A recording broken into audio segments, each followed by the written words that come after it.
So here we have different surfaces. So type A blood cells, they have the A antigen on them. So surface antigen A depicted by these little balls here.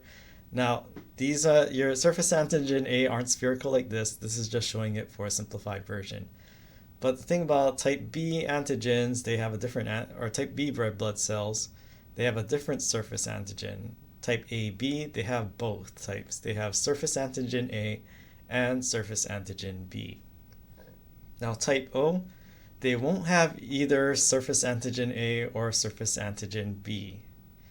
Now, how does that relate to things? Well, things that, remember, antibodies recognize antigens. And in a healthy immune, and typically your immune system produces antibodies against antigens that are foreign to your own body. So remember that your red blood cell type is determined on what antigens you have. So in the A antigen in type A, you're going to generate type B, or you're going to generate antibodies against the B antigen because why? You don't have the B antigen in your bloodstream. You don't have the B antigen on your red blood cells. In a B type person with B blood type, they're going to generate anti-A antibodies. Why? Because this is what's on the red blood cells. So they're going to generate against things that are foreign to their own body. Now AB, would they generate these anti-A or anti-B antibodies? Nope, because again, why? If they did, they would be generating antibodies that attack their own antigens.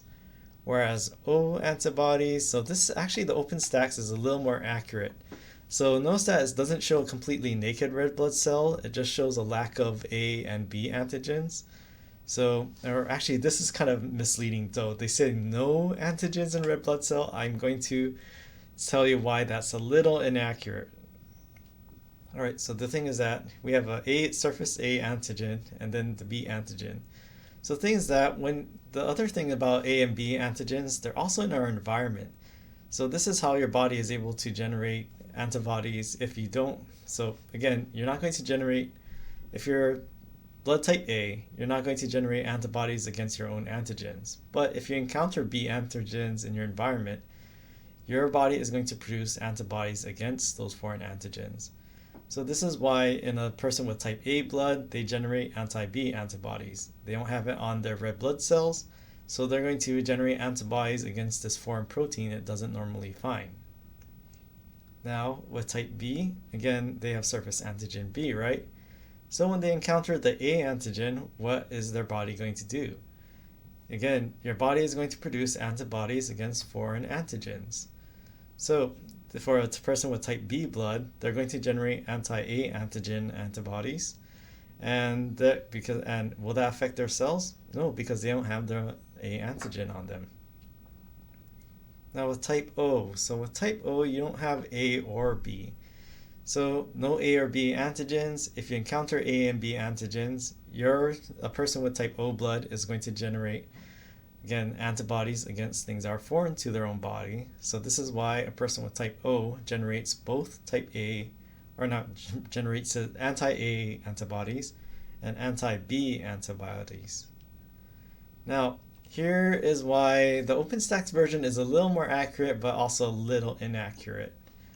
Yep, and yeah, we'll cover transfusion real quick. It's coming up soon. So here's actually what A antigen looks like, or a little more detailed. It's still like cartoony though, but it's a little more detailed. Now, do I want you to know all of these compounds? No, this is not biochemistry. It's not immunology. I believe for advanced A&P, you do have to know this, but this is actually what your A antigen is. It's actually a bunch of carbohydrates linked to a lipid. And it's on the surface of your red blood cell. So again, this is the inside, so therefore this is the outside of the red blood cell. So your A antigens are actually a bunch of carbohydrates linked together with chemical bonds. Your B antigen, what's the difference? Well, actually, notice that 5 out of 6 of the carbohydrates are the same. It's just that in the B, it's one type of carbohydrate, we call it galactose, and in A, it's another type of carbohydrate, we call it N-acetylgalactosamine. Now, for O antigens, what do we have? Well, there is an O antigen. So the O antigen just has a lack of that A or B antigen. So notice that you still have the carbohydrates. So O type people with type O blood, they do have this antigen. It's just not A, it's not B. But notice that this is why the anti-A and anti-B can't recognize the O, because there's nothing for the anti-A or anti-B antibodies to grab onto, because this little sugar isn't there. So that's why anti-A and anti-B antibodies can't recognize and attack type O blood. So again, type O just means a lack of A and B antigens.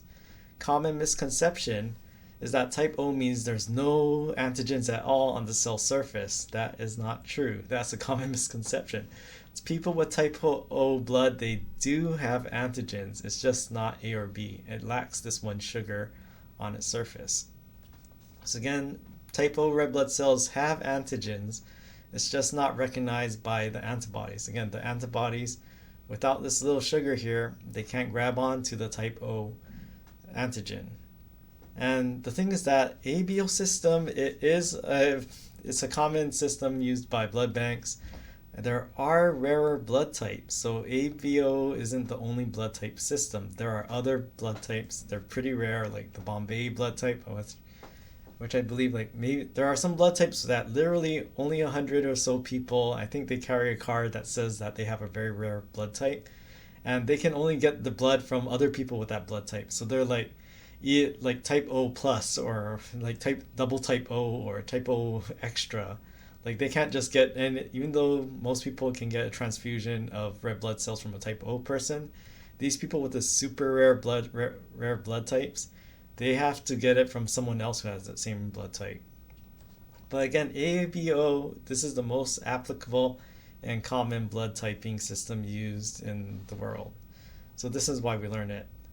And yeah, so there are many other different types of human blood groups, and I think that I forgot how many we're up to, but there are many more than ABO. But again, most of these blood types are super rare. That's why we don't learn them. And again, it seems like just ABO is kind of like a big hurdle it's like one of the big ones to get over when you're first studying anatomy and physiology. Again, don't worry about the rare blood types for this class, but if you end up in hematology, you might have to be more aware of that.